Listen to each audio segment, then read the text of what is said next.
All right, so today I'm going to talk a little bit about not necessarily vibe coding, but I'm going to start off, of course, with a story of how I vibe coded my way here with Go. But the entire point is really kind of have a conversation about how AI and agentic development is changing the way that all of us develop. Right? So first off, is there anybody in here not using AI to develop?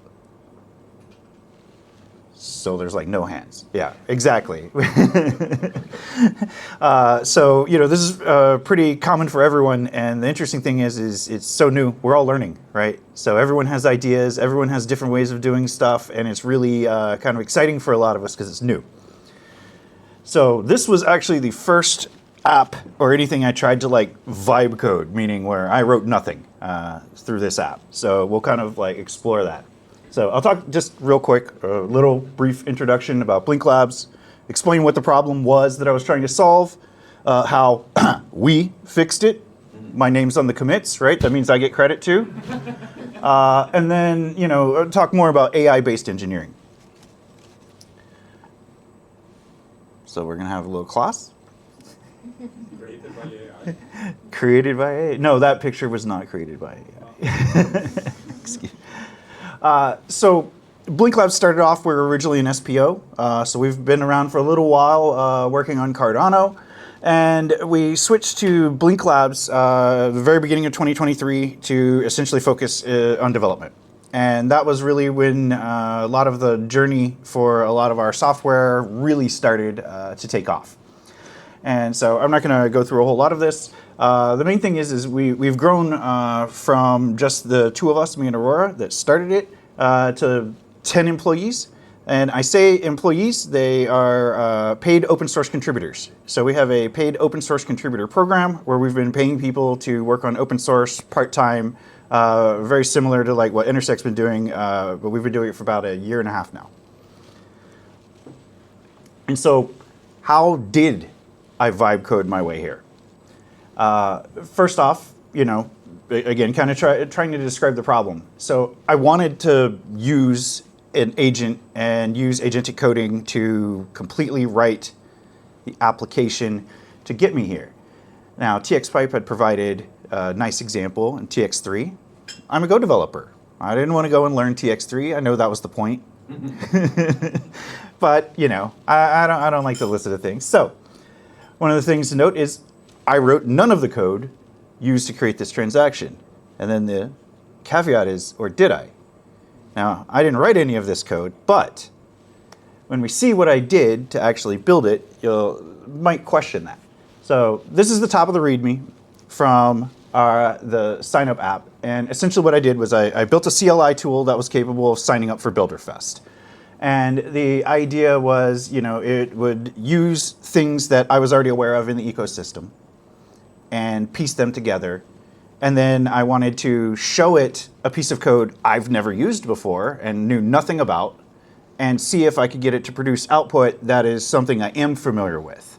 All right, so the goal is to start with some Go, start with completely unrelated code, and then try to produce Go that I can read afterwards to validate. All right, so let's see here.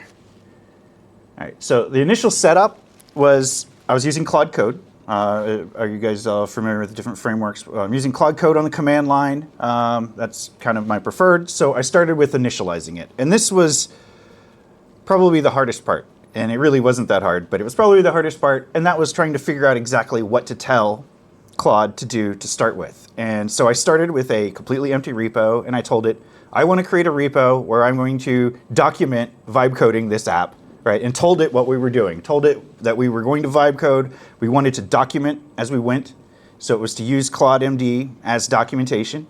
We'll actually go and look at a lot of this stuff as we're going. But essentially, I started from the point of figuring out what I wanted to do ahead of time. I already knew what I wanted, right? And so I was able to establish parameters. And this is super important for agentic coding is even if you're vibe coding, someone's like, oh, I made an app that, does scheduling for my family or whatever. Okay, well, they didn't have to know about coding, but they knew what they wanted, right? So they already had the parameters of what they want. I want something that works on a calendar, it needs to be accessible over the web, blah, blah, blah. They maybe didn't explain it that way, but they have some idea of what the goal is and what the parameters are. And the interesting thing with AI is finding where you didn't describe something that as humans we might make assumptions and say we're going to do it that way because it makes sense. But if we don't speak it and we don't say it, AI knows nothing about it, right? It knows nothing about body language or unspoken things. It only knows about what we write down and feed it. So there's a lot of nuance missed, is basically the point. So anyway, I wanted it to be self-documenting, of course. So hey, demo here. Let's see how this guy works. And to be fair, it is not truly a demo. I'm going to show you like stuff out of the repo. Hello, go back. Yes, close. Hey, there we go. And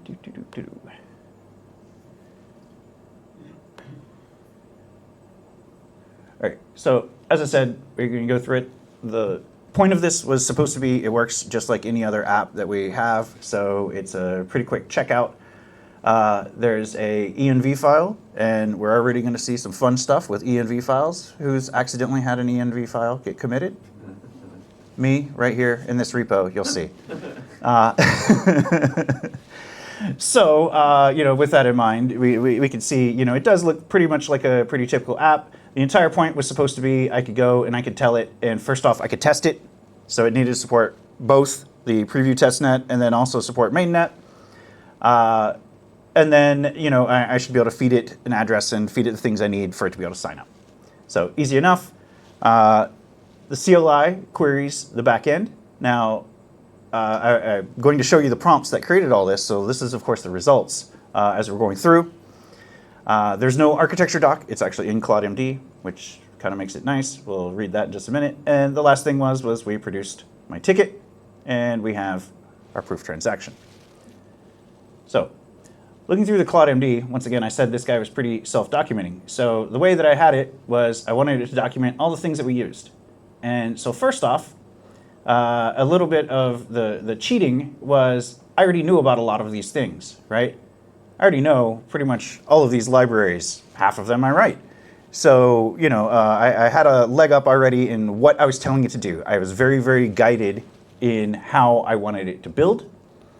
I even told it, we're going to vibe code it, right? You're going to do the thing. You don't want me to interact with you, right? You are doing the development, not me. So we've got a little architecture. It's super simple. The main design decisions was, let's make it a little robust, right? Why not? So supports multiple backends. Like I said, it supports testnet and mainnet. So we wanted to kind of make it so that it would be usable for different situations, but most importantly, be usable as an example app. Gonna skip over most of this because it's basically some of the same stuff that we already showed. Configuration in our env file, which will be super interesting in just a minute when we see how much that leaked. And of course, the smart contract integration was something I knew nothing about, right? I didn't look at the contracts. I didn't look at anything. I told it, we'll see, that here's Aiken code and that sort of thing, and let it figure it out on its own. So I'm going to kind of skip a little bit here at the very beginning because we already kind of talked about it. Setting up the project, was done. So my second prompt is essentially the entire application. And the main thing here was, aside from showing it TXPipe and their sign up, I showed it this other application. Now this is where the cheating comes in, right? I asked, did I write any of this code? And I said no. But I have this other application from 2004 when I came to Builderfest, and I wrote a Go application that created transactions and interfaced with things and knew about Kupo and knew about how to create a wallet and all of these things. So when I'm feeding it this, I'm really giving it a significant amount of input, right, with very little input from me. So it looks like the prompt is, oh, go do a thing, but really it's go and basically copy this and change a few things. So, and again, this is possible because the code is there for it to look at, right? It's open source, or I have an example, things like that. So, giving it some parameters, write everything in Go, do not shell out to other programs, because of course we all know if there's a way for it to do it, it will. It'll be like, oh hell yeah, here's a program in Go, and all we did was shell out to TX3. Good job, it's in Go, right? So skipping that, told it to build it like the example, saying that the user does not need to modify the code. The point was I was not building a one-off app. I was trying to build a reusable application. So you should have been able to take this, clone it, and provide your own credentials and sign up. So I didn't want it to hard code anything or anything like that. So the user doesn't need to modify code, only need to provide inputs. Basically, if I give you a binary, you should be able to use it. And I also gave it things like CI. Told it to write tests, write its own deployment system, and everything else. So we can see it actually came back with quite a lot of stuff. It came back with GitHub Actions for publishing the binaries, the whole works, right? So at this point, we're done. Everything's supposed to work. It did not. So the second prompt was make sure you actually document everything and commit it. It did not do this the first time. So now that we had it committed and pushed, we could see if CI passed. And that is exactly, you can see in these sessions, I had like some sub-prompts as it was going. So first I told it to update the documentation, then to create the pull request, and then I basically told it to wait around and see if all the tests in CI passes. So this ends up becoming the feedback loop, right? Is now it has tests and it's able to process whether or not it passed. There's one other thing that is not necessarily mentioned here, and that is all of our Blink Labs repos have 2 review bots. So aside from the bot that I'm driving, there are 2 other AIs being involved in this process already by reviewing the code. So they're able to provide feedback that this bot can now work off of. So without, again, me writing any code necessarily, we get to the point where we even have agentic feedback telling the bot what to do and how to make it better. And so we once again had our code review feedback. Yeah, leave no to-dos. That was a fun one. This one was a good one for me. I actually examined the code and noticed that there were many, many to-dos in the code where it did not implement the things. It just said, oh, this is actually the block frost implementation to do. Yes, because once again, a lot of these frameworks and the way that they're designed is to, for lack of a better way to say it, appease you, right? They're designed to provide a positive outcome. They're not supposed to say, I can't do that, or it's hard, or anything like that. They're supposed to give you something. And a lot of times, that something is not necessarily what you asked for, especially if it's running out of context, or if there's any kind of problem with it and it's unable to figure it out, and there's any way whatsoever it can shortcut the process, it will. So let's see. Oh yeah, so after code review feedback, I also told it to update any prompts. And so it updated its own documentation here. Told it review bots even take a while, so it can wait around. And let it do the things. And here's a fun one. So I told it that I updated the env files to point to Kupo and Ogmios. All right, we can already start to see where problems are going to happen here, right? All right, so I told it running the binary fails. So this is me actually giving it feedback from running it, but again, not writing any code. And gave it just this little bit of prompting, and it was able to go and figure out what was missing from the chain context from the errors.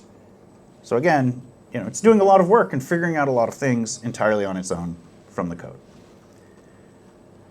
And of course, the datum parsing was incorrect, so that had to be fixed. The Ogmios chain context was incorrect. It had to fix that. So we can see that even after review, after some human sites looking at it, passing multiple review bots, there's still bugs. All right, so these things are good. It produces a lot of code. It found a lot of really cool stuff. It still produced buggy code that doesn't work.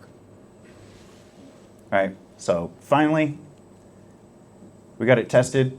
Fun fact, my preview Kupo was behind. This thing had no idea how to tell me that, but that's what I found out as part of my problem. So telling it exactly what was going on, tried switching, different chain contexts, script integrity hash mismatch. Yeah, we all love this one, right?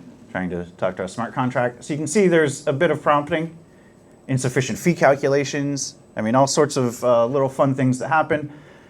This one's going to be the one that, when I show you in just a minute, is really the killer, is the collateral return.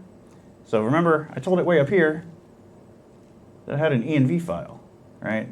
Well, we can see when we get down to here, at some point, it decided it was a good idea to commit my env file as I was going along. So when it decided, hey, guess what? We need collateral. So again, there's collateral damage sometimes in code being written by AI. It was like, oh, I need to add collateral? There's another file in my workspace that wasn't committed. Decides to just add everything in the workspace. Now my env files got committed, along with a completely unrelated change. And then the end result is, yay, it works, once it all figured it out. And so the last thing that I kind of wanted to go through here is actually like the commit history. So we can kind of just see what kind of things were actually made as I was prompting through all this. And so we kind of followed it, and then now we'll be able to see the last bit of it. And we're not going to necessarily go digging through code or anything, but just the comments.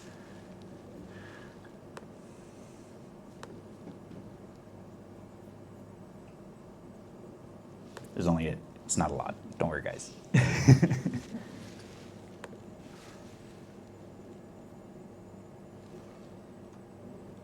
All right, so it's reversed here. So our initial commit was just creating the repo. This is, of course, my one shot. Everything worked, right? Yeah. One shot, everything worked. So we could see our fixes as we went through, right? It had to iterate a couple times even. Here's where it fixed the fee. Here's where we added the collateral for the Plutus transaction. And we'll see, the fun parts. The very first thing it did was, let's commit my env files, update the examples. That was always fun. So glad it did that. Also glad I didn't put a block frost key in there and used Kupo. Yeah, and then the last thing, like I said, was having it actually update the documentation with the transaction ID from the completed transaction.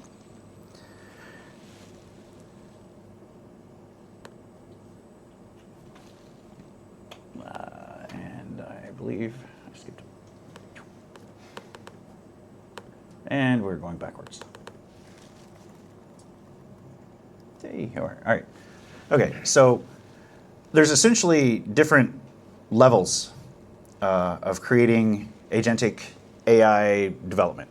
And so probably the starting point for a lot of people would be here, AI in the IDE, right? You start off with a little bit of autocomplete. You start typing something, Copilot gets to finish out the line for you, it's feeling pretty good, but you're driving most of it, all right? This is just a little bit of a helper, to code your writing, right? So it's still very developer driven. They're designed also for fast feedback, right? So what that means is an AI running like this is not going to do deep work. It's not going to do heavy research. It's not going to do very hard things because of the harness and the way that it's running. It is designed for fast feedback, right? You don't want to start typing a line and then sit there and wait for the AI and wait 4 minutes, right? You want it to come back in a second or two. So because of that, it's limited in its capabilities. And so this is also a point that actually stops a lot of people real quick on continuing forward with AI, because they start here, they do it in the browser or do it in the IDE, and they're like, this it's not really that helpful. It's a glorified autocomplete. I had that before with language servers and other things. How does this help? So we're moving on to AI in a dedicated harness. This is essentially, now using dedicated tools. So now you're using something on the command line like Claude Code or Codex. You're talking to it a lot more than writing code. So now you're essentially coding in English more so than you are coding in code. It's not helping you anymore. It is more of a code generator. So now it kind of changes how you're doing things. Right? So now you're driving an agent that's running stuff on your computer and operating on your behalf, essentially. So you're telling it what to do and how to do things. The nice things about this is it becomes much more configurable. You can have very large contexts for deep learning. You can change models easily, but there's a lot of things you can do with the harnesses and frameworks that are a lot more flexible. My favorite is subagents and parallelization. And the secret weapon there is get work trees. Mm-hmm. Yeah, learn the get work tree. So aside from that, you can start getting to the point of running AI in loops, right? So we have the Ralph Wiggum loop, right? Which is, if anyone has used that, it's very good for continuous work, but it's really designed to be essentially a single stream of work, right? You're like, this has 1,000 steps to get from A to B, go and keep looping until you've done all 1,000, right? It's not necessarily a way of doing diverse work. And of course, at this point, you're also becoming further detached. You're now telling it more what to do and becoming more of a guide and moving further away from being a developer and being more into an orchestrator and an architect. One of the things that I have said that I find is fairly common is a lot of people that were already used to managing other developers and managing other engineers had an easier time picking up this kind of agentic AI use because it's very familiar, right? You've got a developer. Now the developer writes the code. You tell them what to do. You're providing, product requirement documents and specs now. You're doing a lot less writing code and a lot more writing what you want the code to be, what you want the code to do. AI in research is very similar in that it's loop-based, but now the idea is everything here is based on evaluation loops. So rather than giving it a loop of things you want it to do, you're giving it a loop of things you essentially want it to learn, want it to distill, and want it to put into a knowledge base or something like that. So this is very similar to a lot of the coding methods. This is actually the method being used by Elder Millennial in his Vibe node, where he is trying to do all of this. He is ingesting a ridiculous amount of information and is burning somewhere, I think he said 500 million tokens a day working on this. So it's a significant amount of AI work. And the most important thing that he's telling us is he doesn't know anything. He's learned nothing from this when he's done. The AI has a great knowledge base, and the AI can do things, but he has not actually gained anything from it. Right? The AI did all the ingestion. So there has to be another point of querying and going in and actually, learning from it.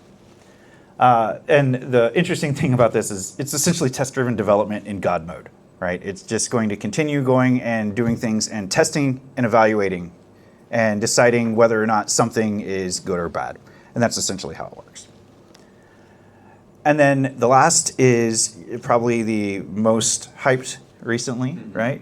Which is AI entirely in the background, having a personal agent, having a brand new employee that is a Mac Mini sitting on your desk. This is a little bit less coding than most people realize. It is really designed to be a lot more generically flexible. It is great for coding because if you have good constraints, you can use it for such. But it's also usable for lots of other things. People are giving them their own email addresses and letting them go and write spreadsheets and create presentations. I created this one, but but the point is it's really a personal assistant, right? So you can have it do all kinds of other things for you aside from just software, and the interface then is even more divorced from the actual location of the software, to where like now you're talking to a bot via Telegram or via Discord or something like that, where you're even further separated from the machine. The machine is a box sitting in a room, connected to the internet. You're not even typing on that keyboard anymore. So it's fully automated and independent from the developer but the developer's still driving it, right? So the code is still ultimately under the developer's responsibility. And this is one of the main differences between, I would say, vibe coding, so to speak, and agentic engineering is who's responsible for it, right? If you're going to vibe code something, the answer is nobody's responsible for it. You're building a thing, right, without necessarily, you're building it to scratch an itch. You're not ever trying to build a production kind of thing that you want to assume responsibility for because you don't know how it works. So agentic engineering almost always is a case of accelerating the engineer, right? They are using their expertise, their understanding to be able to move faster and providing the AI the guidance. And the AI is able to also provide the engineer with learning and understanding. It's a two-way feedback loop, right? Both of them are teaching each other rather than one side doing most of the work. So in the new world, right? How does development change? What is the new way that we're doing things? So the biggest one for me is parallel workflows. I am now able to get a lot more things done simultaneously, especially things that took a long time. Is now I can interleave them, right? A lot easier. Sharing state between agents. And agents here, I kind of wanted to put a little asterisk on because it doesn't have to be agents. It can also be developers. But the point is we're sharing information, and how we do that now is super important, right? A lot of people, we were talking about specs or plans or things like that, you know, is now we need to actually do these things. And the funny part is we were all supposed to be doing this anyway, right? All right, we were supposed to be documenting our code. We were supposed to be writing, you know, specs. We were supposed to be doing all these things. And so it's kind of interesting to watch the technology kind of force us into what we already knew we were supposed to be doing. And a lot of it has also been the cost has come down, right? Why didn't you write documentation before? Maybe my English isn't perfect, or, you know, things like that. It's just going to take me a lot longer than it takes me to write Python or Go. You know, so now the AIs can help us do that. It accelerates it, and we're able to do more of the life cycle for software development and more of the complete breadth of things. How many times did you write like one unit test for your stuff? Not very verbose and not very wide coverage, right? Okay, it works, move on. What does AI do? Oh, it wants to write a unit test for everything, right? So my favorite, never resolving a Git conflict again. Claude, I'm rebasing this branch and I have a conflict. Please help. Hey, all right. And I got a bunch of links up here if anybody's looking for any of our fun stuff, including our governance action for Dingo, which is not vibe coded, but is absolutely using AI every day to try and build it. But, you know, this is the thing. It's hard. And as we all know, you know, we're all adopting it, and it's not magic, right? It's making all of us faster. Everybody likes it, right? We're all excited. But it's still not magic.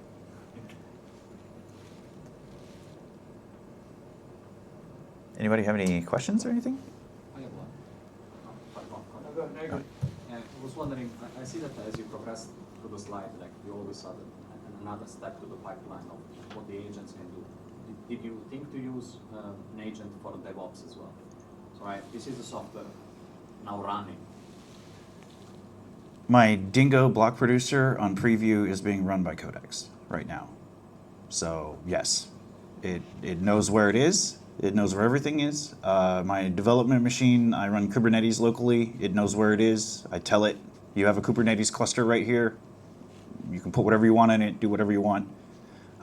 It works pretty well. More so in a environment that's built for it. AI is really good at running Kubernetes, those sort of things. It's really hard at doing random things on a discrete host that could have anything running on it, right? So the more, like anything else, like development, the more that the constraints are put in place of what it needs to do, the better it is, right? You know, you can point one of the AIs at Kubernetes, it can go and read the open API spec directly out of the API, figure out what the surface area is, and go and start doing things, right? Because it's built for it. And it's almost accidental that Kubernetes is built that way, but I've found that it's definitely capable of doing the work. Do you feedback from the code running? So if there is an error in the logs, That's exactly what it's doing, yeah. fantastic. That's exactly what it's doing, is I have it watching the logs. So you talked about like TDD and stuff like that, and at the same time you also mentioned about how, yeah, I mean, these things at the end of the day are chatbots, and what they really want to do is return a pleasant result, right? Right. And so one of the things they're famous for is, like test return true, basically, right? Right. So I've not yet dug into adding a lot of tests because I've been hesitant around that. In your experience, what has been the best way to have it ensure that the tests that are writing are actually meaningful to help? And I imagine doing it in a TDD way works. I'm curious just like how you went about that. So for the place where I did that the most was conformance tests. And most of the test vectors actually came from somewhere else, which was part of what made it a little bit easier. Right. So I kept the tests away from the actual code and let it run through the first time. And then I had it move all the tests into the code. Because that's exactly what it tried to do, in fact, it was immediately, I was watching as I'm going through, and I was running the conformance tests for the ledger, right? That's what I was adding into Dingo. And I had a few that I wasn't passing, so we were trying to go through it. And, it's like, oh, let me just turn off this test. And it's like, oh, I can't figure out how to turn off the test because I had the framework traversing all my test vectors and just creating a test dynamically. So it was extracting a tarball, reading all the test vectors, and creating the test dynamically. And so by doing that, it had no control. It didn't know what the tests were ahead of time, so it couldn't comment them out and that sort of stuff. So I actually had to fight against the system because my first attempt was not like that, and that's exactly what it did. Started turning off tests, started turning off code, skipping tests, like this doesn't work, changing the results, right? Like, oh, okay, well the test didn't pass, well, let's just change the test results. Right. That's the right answer. Right. So I find that the best way that I've seen is by directing it to things that are specifically important, right? And trying to, let's say, focusing more on integration tests, right? Like on the end result and a use case rather than trying to focus on unit tests, because it will create unit tests all the time, and most of the time they're not always useful, right? Right. It doesn't tell you a whole lot that this one thing changes an A to a B or whatever, right? Like you need it in your whole pipeline. Right. So trying to focus on more end-to-end tests and things like that. Which is interesting. It's kind of an inversion from like how we've done tests in the past, right? Yeah. Interesting. Okay.